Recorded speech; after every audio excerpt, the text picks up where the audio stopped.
guys, and welcome back to my YouTube channel, Trigger Acid Darling. Thank you guys so much for clicking once again. If you're new to this channel, please consider subscribing. And to all my OGs, you know what to do. Comment down below, let me know, gang. Now we have yet another story coming out of the UK, and this time it is a mixture, will I call it heartbreaking, disturbing.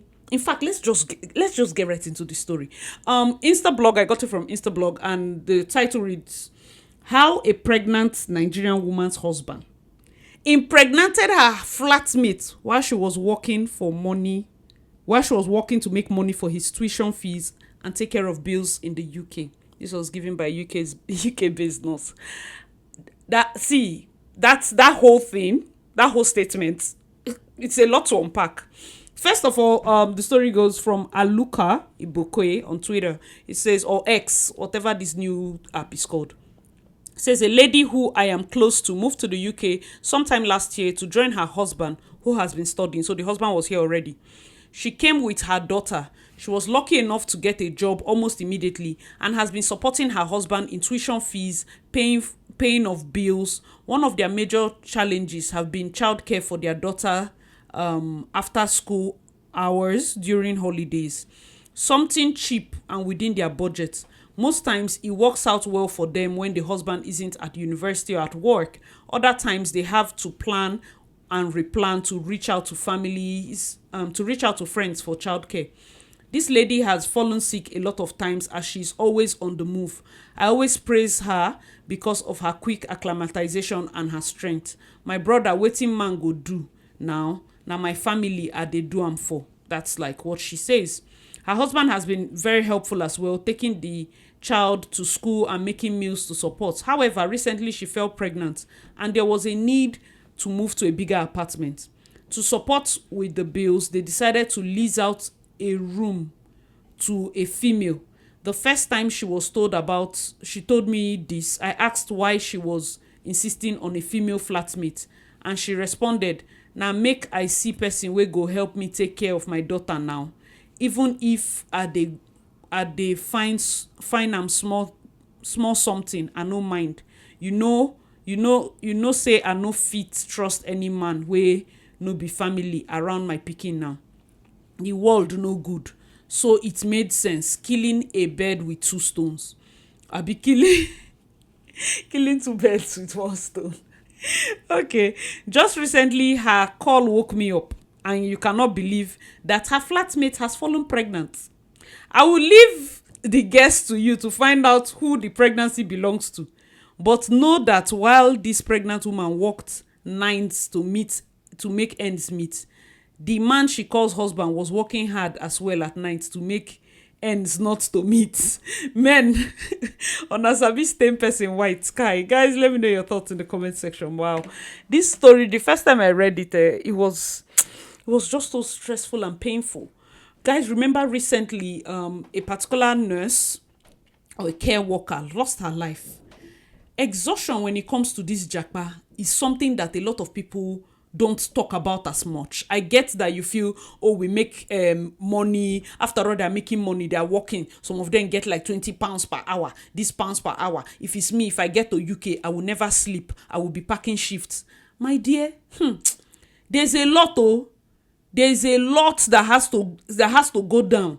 And in this case, it is so painful because the man has been here as a student. And then most times what I even advise is, okay, abroad life is for two people. Bring your wife so that she's working. You people can, quickly pay off these bills and all of that. And that's exactly what he did. He already has a daughter. So he brought the wife. And then, thank God, the wife got a job almost immediately, which is good, which is what people pray for. Yes, the story was for a Nigerian lawyer that lost her life. She slumped and she worked as in Nigeria she was a lawyer and she worked as a caregiver. So in this case, I'm going to also touch that case. But in this case now, she came in with her daughter, right? I think I would do a separate video about pregnancy and JAPA, because I don't think that people understand that pregnancy when you're moving to a new country is different from Nigeria. I don't think you understand, because in the case of Canada, I feel like I'll do it on my other channel. For those of you that do not know, you can check out my other channel, Acid Darling Vlogs, where I do more of my life here and all of that. Because in this week, I've had like 3 to 4 people that have fallen pregnant, gotten pregnant. Inside that 3 to 4, I be 3 insist that it's a mistake. And these are married people, so it's not a situation of it happened when they were not ready. These are married people. But I feel, is it miscalculation or something? Because if you are struggling, this kind of level of struggle in terms of surviving in another country, pregnancy should be the last thing in your mind. Should be the last thing. And as a married person, there is no way you're telling me that there are no ways to carefully avoid it. So that you never get to the point where you're thinking, would you want me to abort? We will never even get to that point. Why? Because getting childcare will require one person to sit at home, and then your husband is working, schooling. That will even make it tougher. In this her case now, she is industrious enough to have gotten a new house. Will we now say her mistake was getting a lady? For me, I would say, instead of getting so much of a big house that you need to lease a room, you'd have gotten just a one-bedroom, a bigger one-bedroom space, or one bed and then, or if it's a two-bed. But sometimes the amount for 3-bed and 2-bed is almost the same. You can get a 3-bedroom house with backyard for almost the same price you get a 2-bedroom flat. So maybe that's why I'm just going to give her that. But having to lease one of the rooms, I would have even preferred an old woman, an older lady. Do you understand? Guys, let me know your thoughts in the comment section, because I get her own about, keeping a guy. Because, of course, you don't want to trust a stranger around your child, which is understandable. But for me, in fact, I'm speechless. Guys, let me know your thoughts if you can. And while we are thinking of that and replying that, remember the story I talked about, exhaustion. This story was about a Nigerian lawyer working as a caregiver that slumped and died just 2 months after moving to the UK. Because her story, this other lady's story that we are covering, it shows that she landed and she was able to get a job quick. Please, if that is your case and you get a job quick, please understand that body is not firewood. If you fall down, that's the end. A lot of people rush in and go like, see, it's God that did it for me. I was just getting shift. Relax. I'm telling you, from me, I didn't work like immediately. I took like, thank God I experienced winter. But still, when you start walking, make out time to allow your body adjust. Because it doesn't tell. Nigerians are very difficult when it comes to agreeing that we are sick. Very, very difficult. Especially when we are seeing the money. Overtime is paying, this one is paying. We don't want to even hear that we should go and lie down for 2 days when we have calculated the amount of money that we're supposed to get. So please, I'm not saying that was also her case, but still, listen to your body. So the Nigerian lawyer's case, it read, a Nigerian lawyer working as a caregiver slumps and dies just 3 months after moving to the UK. Nigerian lawyer Chidima Susan Ezenyili, aka Susie, has collapsed and died just 6 months after relocating to the United Kingdom. She was working as a caregiver and was said to have collapsed at work on Thursday, Friday the 22nd, and sadly passed away 2 days after. 37-year-old had struggled to work because she was resolved not to abandon her elderly client, Ian Hale, in Scott Road, 86, who she has been working for the past 5 months. Susie and her husband left Nigeria August 2023 for the UK, and both working as caregivers on sponsorship visa to give their toddler daughter, Mandy, a better life. Speaking about Susie's demise, Haley's daughter, Catherine, said she was driven here by her husband with her 3-year-old daughter as she wasn't feeling well, but didn't want to let my dad down. After she slumped, she was taken to Addenbrooke Hospital in Cambridge, where the doctors and neurosurgeons discovered she suffered severe brain hemorrhage. That's so sad. Guys, let me know your thoughts in the comment section below. That is so traumatizing. Now, you can see 2 different families. In her case, she moved in, and she and the husband were working as caregivers, and they have a toddler daughter. And then she was working so hard just because she doesn't want to disappoint her elderly client. As noble as it sounds, they can get another person for that person. I swear to God, they can listen to your body, relax. And now for the lady that is still working with pregnancy, and still the husband found a way to impregnate somebody else. In that case, I really do not know what you people want me to say. Because the person that is responsible for the pregnancy is not any, no. He's a student. Guys, let me know your thoughts. He's a student. My thoughts and prayers to this lady that passed, as a lawyer. And then let us advise this one that we are talking about. What do you guys think? She is currently pregnant. She has a daughter. Her husband is a student. The husband has impregnated the housemate. So what is the advice here?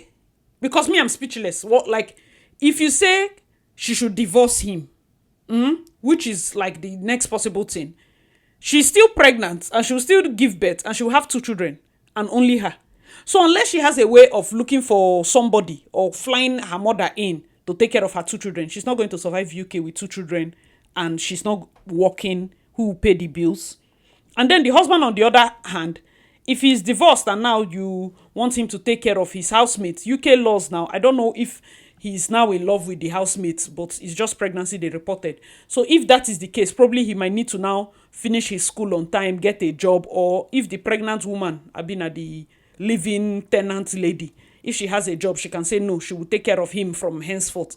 Or what exactly? Because I wish I can say this is an isolated case, but it's not. It happens a lot, especially in this community, especially in settings where people feel like, okay, the pool of people to choose from is so little. And then when you're given that opportunity, she would have said 1,001 things. Before you run around and blame her, hope you listen to the story. You understand? Maybe she got a house for the same price that she would have gotten a smaller house and said, okay, to use one stone to kill 2 birds. The same amount I would have paid for a smaller house, I've gotten this house. Let me lease one of the rooms. In my case, the only thing I would have said is, okay, you'd have leased it to maybe an older lady. You understand? An older lady would have been best to lease that house to. Or even if you lease it to a student that is a male, your husband will always be around if your daughter is around. Unless, like she said, she wanted a situation whereby she wanted somebody that can be taking care of the girl, even if she'll be giving the person small money around the house. It's a lot of trust for you to trust a stranger, whether male or female. It's a lot of trust. In that case, I still feel like family is the best, even if it means looking for a way to let go of some shifts. Because you cannot even do that. You cannot, unless you take your daughter or probably somebody in church or somebody. Because that's the thing with abroad. We have not even sorted out how to manage your daughter. And then you're pregnant. Because it complicates things. It's not that most people when people abroad are talking about these things, it doesn't mean that everybody's anti-pregnancy. It's just that you're not settled yet. You're not settled yet. That should not even be in your mind. Because it almost seems like these children are going to be suffering, going from one hand to the other. Today, this person is taking care of them. The next day, yeah, stay 2 minutes here, stay 3 seconds here. The fact that you're working hard seems noble, but the fact that you're leaving your children doesn't even seem noble. Or your child, or you have to work harder. You're still losing. The better life you came to UK to give them is not exactly panning out. And that's because you have not settled, which is understandable. Which is why you should hold on a bit. That's for me is my end. Hold on a bit. I don't see. By all means necessary, hold on a bit till you are settled. When you get probably work from home job and then your husband has started working, you people have settled, then you can now start, especially when you already had a child coming in.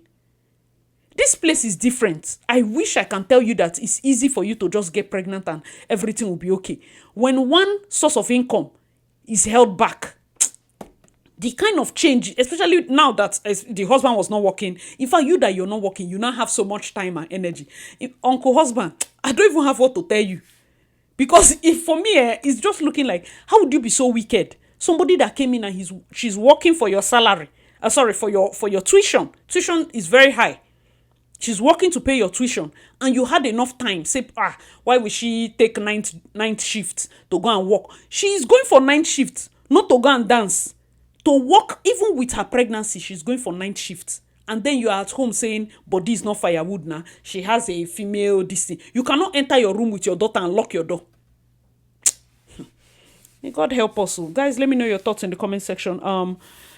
My heart goes out to her because right now, any decision she takes is going to be hard. Unless she has family or she's planning to bring family, there's no way she's going to handle 2 children. And the story is saying the husband has been helpful. So they have to find a way around it. Especially now that one is going to be a baby and then the other one. So guys, let me know your thoughts. At this point, I am speechless. But this is JAPA and pregnancy. And what do you think about it as a line? Like I said, I'm going to do a separate video on my other channel talking about the recent ones I've been hearing. Because that one is even more... It's a different line. That's why I say I want to talk about it separately, like those that are moving into new countries, especially Canada, that is not even UK, that is 6 hours. Somebody can enter Air Peace. Air Peace now is flying to UK. Cheap. Here, you can't put your mother on airpiece and she don't land that evening. No, it's a very far journey. So you have to be more careful. I'm going to talk about it on my other channel. If you haven't already, please subscribe to Acid Darling Vlogs. That's where I give all the content about my life here in Canada and all of that. But let me know if you enjoyed this video. As usual, I remain your girl, Acid Darling. Please check out my other videos and I'll see you in my next one. Bye, guys.